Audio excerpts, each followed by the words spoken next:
Hey, everybody. Welcome to episode number 49. And I can't believe it's been 49 episodes already. I'm super excited because I have John Siuda on the line here. And John is a financial wizard. And he's going to actually help you grow your financial stability and really give yourself that freedom going into 2021. But first, let me cue that intro. Welcome to Business Insights with Matt Milia. I'm your host, Matt Milia, and in this podcast, we'll talk about the real, raw, uncut business success secrets you won't find anywhere else. Follow my journey from entry level to CEO. We discuss real actionable items you can plug into your business right away.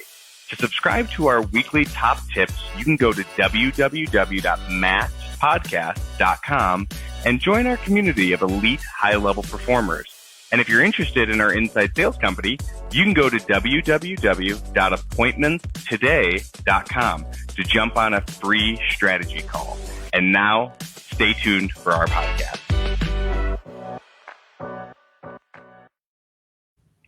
All right. What's going on, John? How are you? Good. How are you today, Matt? I am doing great. So thank you so much, first and foremost, for jumping on. And for everyone who doesn't know who you are, why don't you tell everyone a little bit about yourself and just kind of a little about your background? Okay. So my name's John Siuda. I'm a financial advisor here with Edward Jones. Engaged. We're supposed to get married this year in July, and with everything kind of going on, we had to cancel and reschedule to next year. So we're excited, looking forward to that again. And then a little bit about just kind of how I got into being a financial advisor. I kind of always had like a long-term goal of being able to have an impact on people's lives. I knew kind of growing up and tagging along with my father, who was an operations manager, just watching him, he was a huge role model.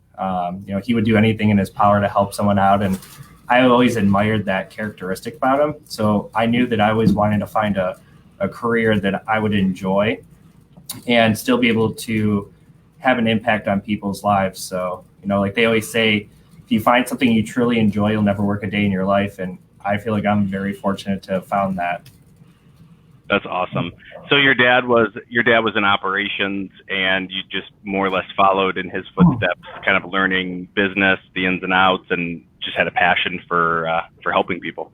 Yeah, I grew up in the restaurant industry. He ran multiple restaurants and tagged along with them from an early age. So my first job was in a restaurant, and that's actually how I paid for all of my schooling when I attended Cleveland State, and managed restaurants for about 10 years. And then after I graduated, I transitioned over into corporate recruiting for a company here in Cleveland. And it was very satisfying because I was able to help prospective employees find a new career. But I had always studied business and entrepreneurship, so I had that bigger calling ahead. So I actually had left there and had the opportunity to train and open up a state farm agency. So that's what I had did as a career transition there. But to me, at times, it felt very transactional.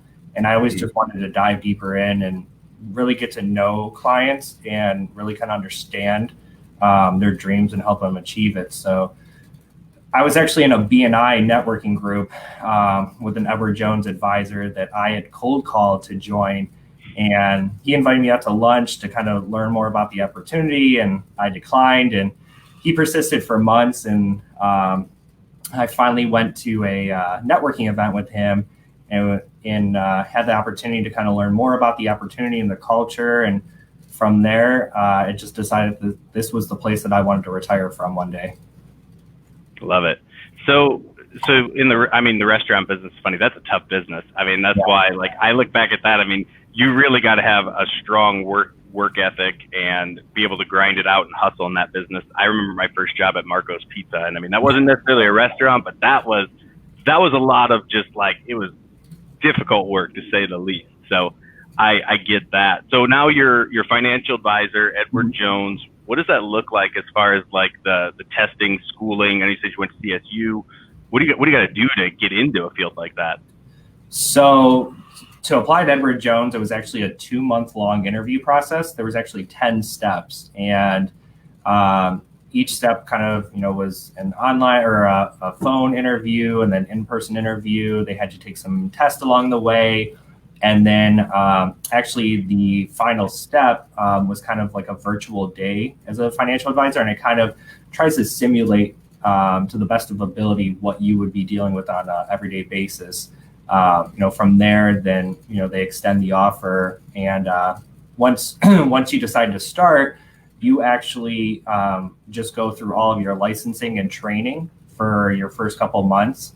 So my days were Monday through Saturday, 7 a.m. until 7 p.m., sometimes, 8, 9 at night, just studying. You have about 5 weeks to study for your Series 7, which was about a 6-hour test.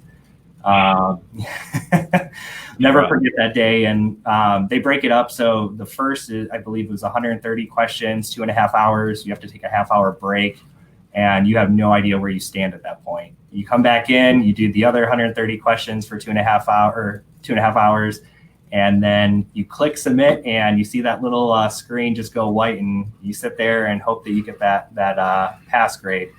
So that was the first one. You have to obtain your Series 7. Quick celebration on that Friday, and then back to studying Saturday morning at 7 a.m. To obtain my Series 66. And then for that, I had about 3 weeks to study and pass that test. From there, I already had my insurance license for property casualty, life and health. So I was just kind of focusing on my CE education at that point. Man, that's crazy. I thought the mortgage loan officer exam, like that was a tough exam. That was probably one of the toughest ones I took. And then I took the real estate, of course I have my real estate license. I took that test, and but it was not that many questions. That's crazy. Wow. It can be daunting, but at least. Yeah. So for everyone that's on here, guys, if you're watching, comment, throw something up here. We're going to actually do some, if there's any questions out there about some tax shelters, which, John will talk a little bit on, because I think that's really vital going into this next year. If someone is, starting a business, or they're looking to grow their business, or maybe they just want some advice on taxes, what are some things that you could, think of as far as ways that people can shelter their tax money? And of course, it's a really loaded question, but what are your thoughts on that? So it's a great question, and it's a difficult question to answer as well, because every individual has their own unique situation. But, we kind of just go to the list, and, if they're fortunate enough to work for a company that's offering a retirement plan, such as a 401k or a simple IRA, we always start there. And I recommend that they start there first, because typically those plans will have a match on it, and they want to make sure that they're at least contributing enough to earn the employer match, because if they aren't, they're just leaving free money on the table every month. Also, when you're contributing to, a simple IRA or 401k, it also allows you that tax deduction on your year-end taxes. So it kind of helps lower your taxes for the year.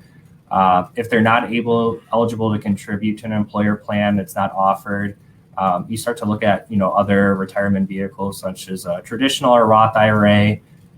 Roth IRAs, no one has their crystal ball to predict future tax rates during retirement, but it's good to have multiple buckets to kind of pull your assets from. And a Roth IRA actually allows you those tax-free withdrawals in the future. So if they've maxed everything out thereafter, then you start to look at other avenues. Maybe they can set up a brokerage account to kind of just invest in some tax-friendly investments, ETFs and municipal bonds, things like that. And then the month of December is really crucial, because that's where we kind of get into the strategy of tax loss harvesting. So looking at their non-qualified portfolios and seeing what we can do to kind of capture some of that loss, so that they can realize that this year and move into other investments. Okay. Wow. So for everyone that's watching, he just gave a wealth of knowledge. I've actually, IRAs is one of the things that my CPA has always said, hey, make sure that you're going into an IRA. And with that, I mean, how does an IRA? So, I mean, you put some money in at the end of the year, the beginning of the year, you space it out, and then you get a return on whatever. Like, so do you invest? Is it like almost mutual funds, or how does IRAs work for everyone that doesn't know? Yeah, so think of like the IRA or 401k as the vehicle, and then the actual individual investments are the passengers in that vehicle. So the passengers could be mutual funds, which are basically managed money funds. They could be ETFs, which are more tax sensitive. They're not actively managed; they're more passive. There could be individual stocks, CDs, bonds, various investments within that vehicle. Okay. What about like I think it's an HSA. That's like the flexible for healthcare. Do you recommend somebody that's self-employed to also look at that as well, so they can kind of shelter a little bit of their taxes and ease HSA accounts are great. Flexible spending accounts as well. You really want to have a good CPA tax professional to kind of really help guide you, because we kind of play along with the CPA to look for, tax advantages, tax opportunities, and then we kind of quarterback as far as what investments to kind of look at for them.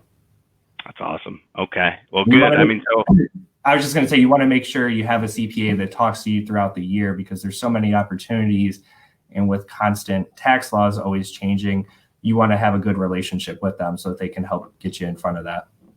No, it makes total sense. And so for everyone that is on, if, in your opinion, for someone that is a young entrepreneur, or hey, I mean, hell, even an old entrepreneur, someone that's just looking to get started, get in a business, do their own thing, what type of advice would you give them to, of course, for starting a business? And I know this is very grand scale, but I mean, in your financial expert opinion, I mean, what do you think would be a great place for someone to start that's looking to start a business as far as like saving money goes and being profitable?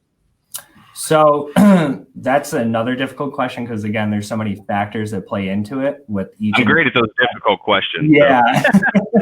But we don't offer any cookie cutter portfolios or any type of advice for our clients, because we've learned that every individual client has their own unique goals and financial situations. But kind of looking from a general perspective, for a young entrepreneur, if they have an established business, it's been kind of up and running, now's the time to kind of work with their CPA and look into, maybe setting up a simpler SEP IRA, or, if they're earning a lot, maybe even looking at a solo 401k plan that can make sense for them as well. One, it'll give them some tax savings for both the employer, if they have employees. Also kind of gives them that benefit to kind of attract and retain good employees for their company. If they're kind of just starting out and, they want to at least put something away today, look at just starting a Roth IRA or traditional IRA as well. Again, that Roth IRA allows the tax-free distributions for retirement. The big idea behind kind of planning for your retirement is to have those multiple buckets to pull money from. So some will be subject to taxes in the future, some will be tax-free. But the main goal, is to have multiple cards in your hand. That way, when you go to retire, you have the best hand possible. For young entrepreneurs, anyone kind of in their working stage or career, the main goal is basically for you to accumulate and grow your wealth and savings as much as possible. And then when you kind of flip it around and you're getting near the retirement age, the strategy changes a bit. So you go from accumulating and growing your wealth to turning that into a retirement income strategy. So taking all those funds that you've worked so hard to save over the years and finding a way to kind of make them pay you back, looking at good dividend paying investments along that way. I love that. And one of the most important lessons I've learned just with having a business is that you should always try and put away at least 50 to 60% of what you're getting to put into reserves, so that at the end of the year you have that flexibility to, because a lot of times people think, oh, you're self-employed and if you're bringing in $20,000 a month, you're actually paying even if you're the only person that's working there, you're paying yourself 20,000. That is probably the furthest from the truth, because that is a good way to go belly up really quickly. One of the things I've always learned is take 50% of that money, set it aside, and then of course you can always pay yourself in like a dividend or a bonus or something at the end of each year. And I think that, and I W-2 myself, so I feel like doing that, I'm able to pay myself as I'm the employee, but at the same time also, pay myself a bonus at the end of the year if it warrants it, or move things around and invest so that when the time comes and, the IRS looks at your bank, you can say, well, I have money here and there. So I think that really is solid advice. As far as, go ahead. I was just going to say, the main thing kind of looking at that is, one, you want to make sure that you have, emergency savings in place, because as we kind of all attest to this year, things can be unpredictable at any moment, and, unforeseen expenses can come up. You want to make sure that you have a good safety net of a couple months of income stashed away, just sitting in, a money market account. That way you're earning a little bit of interest on the money that's there and liquid for you in case, the furnace goes out or you need new tires or brakes. That way you don't have to extend yourself on credit. Or, worst case scenario, you're unemployed and you have enough to cover all of your monthly expenses until you can get something figured out. So kind of that's where we start there. I always advise clients to have, at least 3 to 6 months of their monthly bills all accounted for just in a high yield savings account. When we dive into retirement, we kind of reverse engineer that goal. So, I give them a budget worksheet and I say, hey, what's today's current budget? The most challenging question I always ask is, what do you need to survive off of during retirement? Because when you decide to hang your hat up and you're done working and you want to retire to Florida or, sit on a beach with a margarita, you're the one that's in charge of, writing your paycheck each month. So kind of start there as far as what is their expenses that they need, and then really looking at, how much do they need to start saving. You're going to have various sources of income, such as Social Security, pensions, if they're still around. And then basically it comes down to your own savings. So kind of just taking all that into account. Anytime I sit down with a client, first thing I say is, hey, my job is basically to take a wrecking ball to all your hopes and dreams of ever retiring. And we're going to plan for a worst case scenario now. That way we never have to make a call in the future saying, hey, you're running out of money. I can't tell you how refreshing that is to hear that you're looking at worst case scenario numbers, because people are always like, oh, well, if this happens, because you're looking at what the absolute perfect situation is. Mm-hmm. And putting aside for, going into 2020, from last year, 2019 was our best year ever. And 2020 was a very interesting year. So we were fortunate because we had that cash set aside, and my CPA wasn't thrilled at the time, but he understood. Now he looks back, like, okay, that made a lot of sense at the time, because there had to be a lot more write-offs and things of that nature. But I was able to make sure that we were funded enough for the business so that we could keep, even through rocky times, keep going. And I think that's so important, because you need that savings, you need that lifeline, that support, mm-hmm. so that when things do go sideways, and not if, by the way, that is the biggest BS thing. I always say, oh, if things go sideways, they will go sideways. Exactly. That's just life. It's cyclical. Everything goes around, and you're going to have those extreme highs and you're going to have those extreme lows. But it's just knowing that you've set yourself up for success so that when it happens, you're prepared. Exactly. And, kind of when it comes to finances, it's already stressful enough. So what I try to do is take the stress out and eliminate as many headaches for clients as possible. That's why, that's why you're as great as you are, and you're the wizard. So, I appreciate that. Absolutely. Well, a couple other real quick things here before we close down. So guys, for everyone that's watching, if you're getting great advice from this, you like it, share it, comment, put a like, put a love, put whatever you want on there. But ultimately, if you're getting value out of this, make sure that you like it. And John, for everyone that's participating on here, some things that we're going through, of course, with the savings and setting yourself up for the future, making sure that you've got some tax shelters set up so that you can, and of course, get a CPA. It's very important. We recommend that as well. What are some areas, and I know stocks is not necessarily where you do all of your focusing, but if you were to look into 2021, look into that crystal ball and say, okay, these are some of the stocks that I would look at. In your professional opinion, what would you think would be a good place for someone to start if they want to get into the stock market? If someone's kind of starting out in the stock market, I would say to kind of get their feet wet, they're probably better off kind of starting with, just investing in a mutual fund. Okay. The reason for that is, one, before I kind of advise clients to kind of, start investing in stocks, we want to make sure that you have a plan for your future financial self. After that, stocks can be a lot more risky as far as seeing that volatility of them go up and down. And a lot of people can't stomach that at night. When they're putting their head down on their pillow, the last thing that they're thinking is like, oh my God, my stock was down $10 a share today. And I don't ever want someone's finances to be the last thing that's keeping them up at night. So, if for new investors, kind of look at mutual funds just to kind of get their feet wet and help them really understand the whole idea of investing and the power of it. From there, looking at some individual stocks, it's going to kind of be dependent on, 2021 here. Growth stocks are still going to be kind of on a tear this year. You may see the travel industry bounce back up and recover once the vaccine kind of comes out and is more readily available and people start to take it.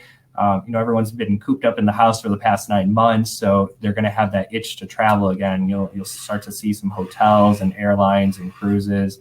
You'll start to see, the electric vehicle sector, anything to pertain, with batteries, technology, things like that. That's probably still going to be a good horizon. For people that are looking for dividends, you look at, a company like AT&T, for example, you want to look for those companies that are paying the high yield dividends that have been around for quite some time. It's really good to know that when we're looking at investment opportunities for the future. So you're saying essentially, and it makes total sense because, with everything, with some of the restrictions starting to ease up here into the future, we're looking at people who can put their money into travel, maybe because I think that's down right now. Travel's at like a real low. So you're thinking like even airlines might be a good thing, or maybe like an Expedia. I don't even know if Expedia or hotels.com is a publicly traded, but those might be some areas to look. Yeah, it's hard to kind of, give a recommendation on any one. Oh yeah. Right, you're gonna be like, that guy on the podcast told me I lost everything. So no, I get it. This is just general. Yeah, and it's just especially with how regulated our industry is. We can't give out recommendations without really the client and things like that. But there are good sectors to kind of look at, and you just have to kind of look at the outlook of what 2021 is going to be, and like I said, travel may be a good one to look at just because no one has really traveled this much this year, just because they've been so afraid of the virus and COVID going on. That with the vaccine, it may start to ease some people's concerns. And, a lot of people may start flying and going on cruises as they used to. Right. That makes total sense. And I mean and if you're buying it at an all-time, of course, the old saying, buy low, sell high. Yes. But a lot of, I think too, the number one obstacle that most people have, and I just use myself as a past reference for this. When I was younger, I bought into this Asian energy electricity stock. It was a penny stock. I think they were selling for like 35 cents a share. I want to say I bought like a couple thousand shares, and it went from 35 cents to like 80 cents. I'm like, oh my gosh, I should sell. I'm like, I'll just hold off a little bit. And we're talking a matter of a couple of days. Penny stocks are obviously extremely volatile. And it went from 80 cents down to like 20 cents. And I'm like, oh my goodness. All right, I'm just going to hold off. It'll be okay. And then they're like, oh, we're doing a reverse split. So then like all my shares went sideways. It was like a fraction of what it was worth. Ultimately, it was the most stressful thing I've ever done. And I think a lot of that was because it was such a small amount of money. But at that time, I was 18 years old. I didn't know any better. So, that $400, $500 I put in there, that was like, almost a month's worth of work at the time. So it was totally different than how I would do something today. Would you recommend if someone's going to take some risks in the stock market, do you tell people that money you should be conscious of it, but it should not be something that's going to ultimately make or break your financial, your immediate financials? Yeah, so it kind of goes back to that point of, making first I map out, what are all their financial goals. Is it, short term? Are we saving for a house? Are we, saving for a wedding? What are our plans for retirement? I have clients, all my clients have multiple goals. So, I have some that are currently saving for a new home next year. And, that's one goal. So we have an account that's just focused on investments that are tailored to that. Then we have their overall retirement goal and then investments that are tailored to that. And then they want to save for their children's education. So we have, 529 accounts. They may have grandkids and they want to open up custodial accounts or 529. So there's no right or wrong answer. But what I say is let's map out all of our goals. Let's make sure that all these goals are on track. And then if you want to kind of have some fun in the stock market, once everything is already accounted for, you can take some funds and invest in it on the side, because you will see, trying to pick one individual stock and hit a home run on it is going to be a lot more stressful than investing in, a growth mutual fund or, a balanced mutual fund that can average, a solid return year over year. Got it. Okay. Makes sense. We do have a question on here. So once you make your first investment in the stock market, what would be a normal time frame to leave your money? So to leave it in there? So it kind of depends on what type of account you have. If it's a retirement account, such as a Roth IRA or traditional IRA, and you're buying and selling stocks in there, all that's going to be tax deferred. You won't have to pay taxes on that right away. If you're doing it in just like a single brokerage account, you want to be kind of cognitive of when you're selling, because if you sell in short term, which is less than 12 months, you're going to be taxed as ordinary income. If you hold it for more than 12 months and a day, then your taxes or capital gains tax, which is going to be a lower tax rate typically. Okay, awesome. So, and then you also, and then it kind of goes down to the type of company you're investing in. You want to kind of really do your research on it and know, is this something that you're going to be holding for, are you trying to do some swing trading and, just look for a quick little bump in price, or do you really believe in the company and you're holding it for long term? Edward Jones here, we actually do some of our own internal analysts on stocks. So we follow less than 300 out of the 65,000 that are available out there. And we look for stocks that are good long-term holds of at least 3 to 5 years. Okay. So you got that little hot list, and then so that's what you guys are focused on. Okay. Well, hey, so I think the answer to that question is for everybody that wants to invest, get a hold of John. So invest with John. So John, last thing I wanted to ask you here before we get out of here, and you've given so much amazing information. So again, thank you. And for everyone that's watching, yeah, absolutely. And for everyone that's watching, John's page, it's facebook.com and then / and I have it going across the bottom to EJ Advisor, John Siuda. I don't know why that drives me. It's like I want to make that longer than you. But so for everyone though that is wanting more advice, reach out to John. John, what is the best? I'm going to put the comment here too. What is the best phone number to reach you at as well? My office number is 440-891-7830. All right, perfect. So just put that in there as well. So for everyone that wants to get a hold of John directly and get a little bit more advice, especially now going into 2021, there's a lot that we don't know, and there's a lot of question marks. So, I mean, I think it's really good to have, you have to have someone who's an expert. You just have to. I think that's going to make a huge difference. And the very last thing that I wanted to ask, as far as Edward Jones goes, what do you feel is the kind of the thing that separates you guys from a lot of the other brokerages out there? Like, what are some things that you feel like you guys are experts at and do a little differently? So that's a really great question. I would say our advantage is working with our clients. We pride ourselves in being a financial advisor that understands each one of our individual clients and their financial goals. So, that's how we're different from other investment firms. We don't, kind of talk over your head as far as, the ins and outs of investments and mutual funds and things like that, because people don't care how much you know until they know how much you care. So we highly value our relationships that we have with our clients. It shapes nearly every aspect of our business and our culture. We have over 18,000 offices in local communities all across the U.S. And Wow. we believe that our clients deserve more than just a 1-800 number when it comes to their financial futures. So true. Yeah, and we're still a Fortune 500 company with thousands of associates. We have sophisticated technology that supports each individual advisor and local branch. And we just strive to have a complete wealth management process in place. We work closely with our clients' tax and legal professionals to ensure that the whole picture is painted and comes together.